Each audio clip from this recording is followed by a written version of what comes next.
Olá, bem-vindos ao programa Presença Espírita na Bíblia. Para vocês que não me conhecem, meu nome é José Reis Chaves, eu estudei para padre redentorista e cheguei à doutrina espírita pela Bíblia. E daí eu escrevi, inclusive, alguns livros nessa área. E eu tenho também uma coluna no diário O Tempo de Belo Horizonte, Minas Gerais, e o trabalho meu ele tem um forte enfoque bíblico, porque existe uma mentalidade de que o Espiritismo é contra a Bíblia. Na verdade, não.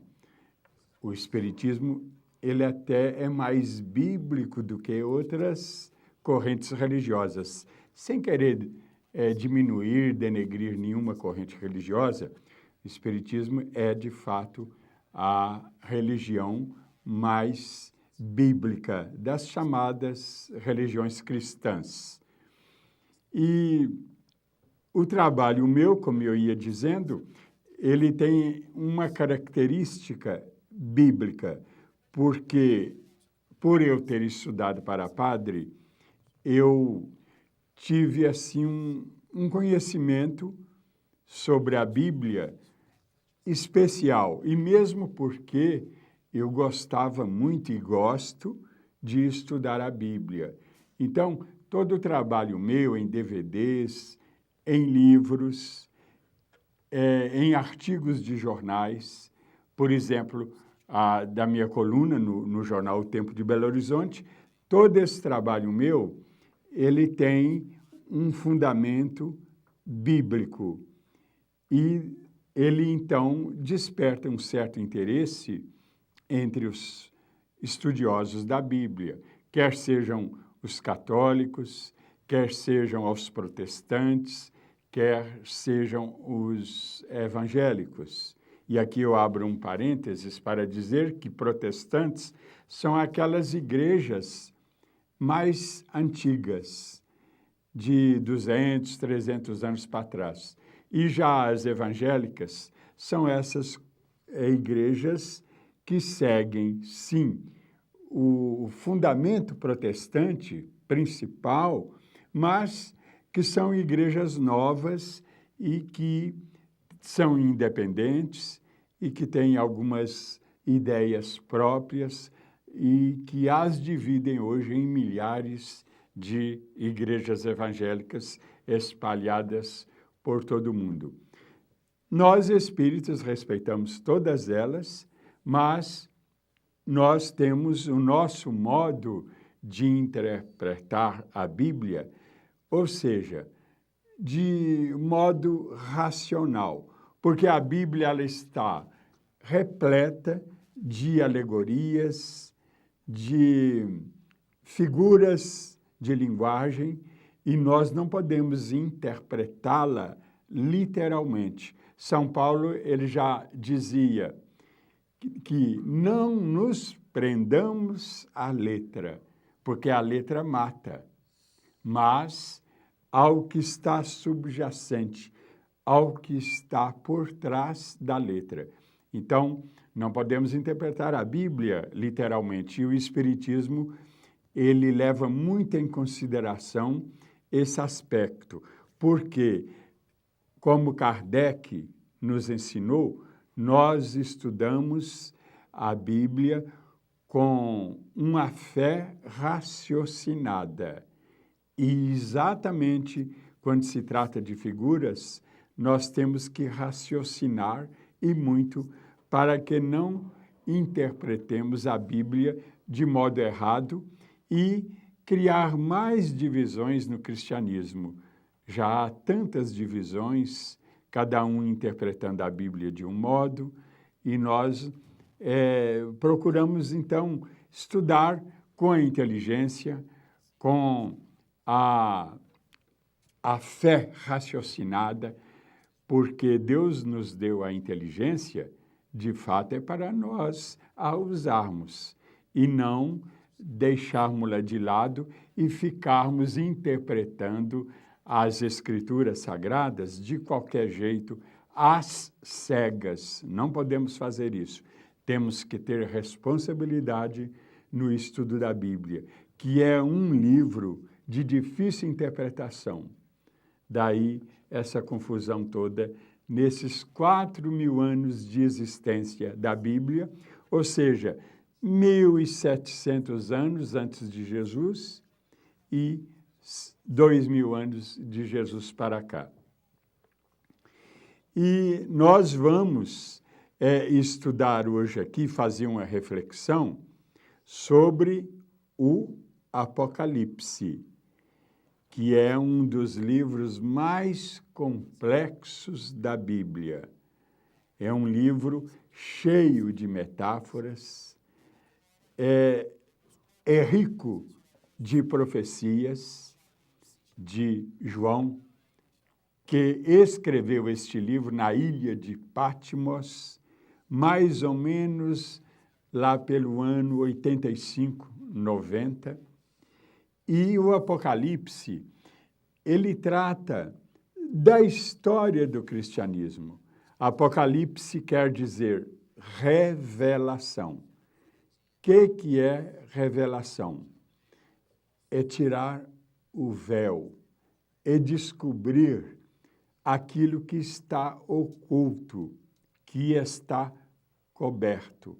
Então, o Apocalipse é revelação, é pôr às claras a história do cristianismo, desde seu início, lá com Jesus, até o final dos tempos. Eu disse final dos tempos, e não final do mundo, como muitos pensam, interpretando aí a Bíblia erradamente. Aliás, esse erro foi cometido até pelos próprios apóstolos.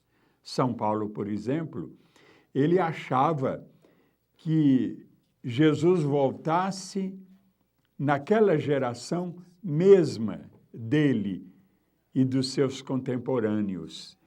E eles tinham também uma ideia meio confusa, porque eles achavam que o mundo teria um final e que iria ser criado outro mundo.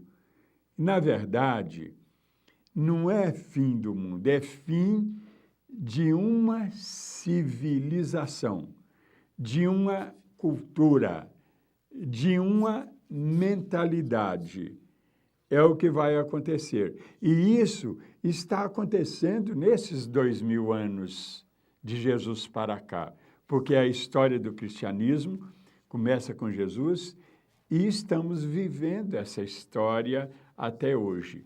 Agora, final do mundo não vai existir, porque Deus, tudo que Ele fez é bom e vai continuar.